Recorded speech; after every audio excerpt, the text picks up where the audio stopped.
দেখ সই করবি কিনা বল, আর যদি ভাবিস যে তুই সই করবি না তাহলে ভেবে নিস তোর মেয়ের সাথে এইটাই তোর শেষ কথা। কি আন্টি, কোনো সমস্যা? না বাবা, কোনো সমস্যা না। আচ্ছা বাবা, একটা কথা জিজ্ঞেস করি, আমার সম্পত্তি যদি আমি কারো নামে লিখে দিই, ওই সম্পত্তি যদি আমি পরে আমার নামে নিতে চাই, নিতে পারবো? আরে আন্টি, আপনি তো অনেক বোকা। আপনার সম্পত্তি একজনের নামে লিখে দিবেন, আবার ওইটার মালিক আপনি থাকতে চান? আন্টি, তাহলে সাইনটা করে দেন। ঠিক আছে। দাঁড়ান আন্টি, কি করতেছেন? কিসের লেখালেখি চলতেছে এখানে? না বাবা, কিছু না, ওই যে আমার সম্পত্তিটা আমার মেয়ের জামাইয়ের নামে লিখে দিতে চাইতেছিলাম। কেন নিজের মেয়ের জামাইয়ের নামেই কেন লিখে দিতে হবে? আপনি তো চাইলে আপনার নিজের মেয়ের নামে সবকিছু লিখে দিতে পারেন। আপনি যে আপনার মেয়ের জামাইয়ের নামে সবকিছু লিখে দিতে চাচ্ছেন, আজ বাদে কাল যদি আপনার মেয়ের জামাই কোনোভাবে পোল্ট্রি খায়, তখন আপনি কি করবেন?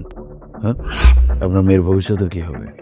আপনার মেয়ের ভবিষ্যৎ নষ্ট হবে, আপনার প্রপার্টিগুলো নষ্ট হবে, দিন শেষে সব কিছু নষ্ট। কথা বুঝাইতে পারছি? যদি আপনার সব কিছু লিখে দিতেই হয় তাহলে এক কাজ করেন না, আপনার মেয়ের নামে 80% আপনি লিখে দেন, আর যেহেতু আপনার মেয়ের জামাই তাকে 20% আপনি লিখে দিতেই পারেন। না বাবা, অমন কিছু না। মনে করো আমার বেশিরভাগ সময় শরীর অসুস্থ থাকে, দেখা যায় কোন সময় থেকে কোন সময় আমি মরে যাবো, তাই কইলাম যে মেয়ের জামাইয়ের নামে লিখে দিলে, মেয়ের জামাইয়ের নামে লিখে দিলে তো মেয়েরই থাকবো, তাই না? এই জন্যই চিন্তা করছি যে মেয়ের জামাইয়ের নামে লিখে দেবো। কিন্তু আপনি কিভাবে এত নিশ্চিতভাবে বলতে পারতেছেন আপনার মেয়ের জামাই আপনার মেয়েকে ভালো রাখবে? হতেই তো পারে আজ বাদে কাল কোনো কিছু হয়েই যেতে পারে, তখন কি করবেন? দেখেন, সময় থাকতে সব কিছুর ডিসিশন খুব বুঝে শুনে নিতে হয়। যদি আপনি বুঝে শুনে ডিসিশন না নিতে পারেন তাহলে হিতে বিপরীত হয়ে যায়। কথাটা বুঝাইতে পারছি? আপনি যদি প্রপার্টি লিখে দেওয়ারই হয় তাহলে এক কাজ করেন, আপনার মেয়ের নামে লিখে দেন। বাকিটা আপনার মেয়ের মানেই হচ্ছে আপনার মেয়ের জামাই, তাই না? আরে আজব তো, তার মেয়ের জামাইয়ের নামে সে তার সম্পূর্ণ সম্পত্তি লিখে দিচ্ছে, এখানে আপনার সমস্যাটা কোথায়? আর তাছাড়া আমার ভাইয়া ভাবির খেয়াল না মোটামুটি ভালোই রাখে, আর তাছাড়া যদি সে তার সম্পত্তি আমার ভাইয়ার নামে লিখে দেয় তখন তো তার মেয়ে আরো বেশি সুখী থাকবে। আর একটা জিনিস বুঝতেছি না, এটা একান্তই আমাদের ফ্যামিলিগত ম্যাটার, আপনি এখানে কেন নাক গলাচ্ছেন? কি বলছিস? হ্যাঁ, আমি কিচ্ছু জানি না, না জেনে এখানে আসছি। কে আত্মীয়, কিসের ফ্যামিলি ম্যাটার? এটা আমারও ফ্যামিলি ম্যাটার। উনি আমার আত্মীয়, আমার মায়ের বেস্ট ফ্রেন্ড। আমার মায়ের বেস্ট ফ্রেন্ড মানে হচ্ছে আমার আন্টি। আমার আন্টি যদি ভুল করে সেটা শুধরানোর দায়িত্ব আমার। একদম কথা বলবি না, আমি ওনার সাথে কথা বলতেছি। ওই ভালো করে শুনে রাখ, এই পুলিশের কথা শুনবি নাকি সুসম্মানে সই করবি বুঝতেই পারতেছিস? সই না করলে তোর মেয়ের কি অবস্থা হতে পারে। হ্যাঁ, কি করবে? ওই ভিডিও দেখে তাকে আবার ভয় দেখাবে? কি ভাবছিস আমি কিচ্ছু জানি না? ওই যে বললাম, আমার মায়ের বেস্ট ফ্রেন্ড। উনি যখনই কোনো বিপদে পড়ে তখনই আমার মাকে সব কিছু শেয়ার করে। আমার মা আমাকে সব কিছু বলছে, আমার মাই আমাকে এখানে পাঠাইছে, কারণ আন্টি বিপদে আছে।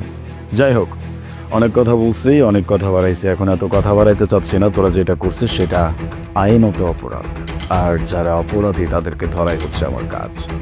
এখন সুন্দর মতো তোকে আর তোর ভাই দুইজনকে আমি থানায় নিব, তারপরে তোদেরকে এমন রিমান্ডে নিব সব কিছু পরিষ্কার হয়ে যাবে।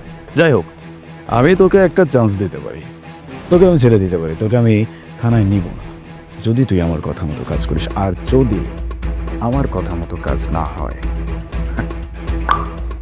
না না না না না, আমি এই বয়সে জেল খাটতে চাই না।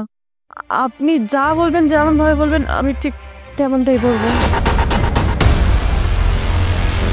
এনে ভাই, আমি যেভাবে যেভাবে বলবো সেভাবে সেভাবে কর। চল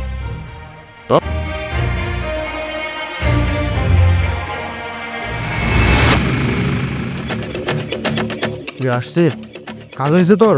সই করেছস? হ্যাঁ, সই হয়ে গেছে। দেখি। স্যার আপনি আপনি আসছেন?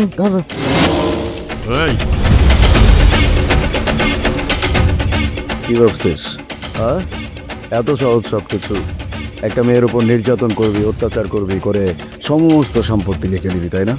চল থানায়, তারপরে তোর বাকি ব্যবস্থা আমি করতেছি। আন্দাই আপনি থানায় আসবেন।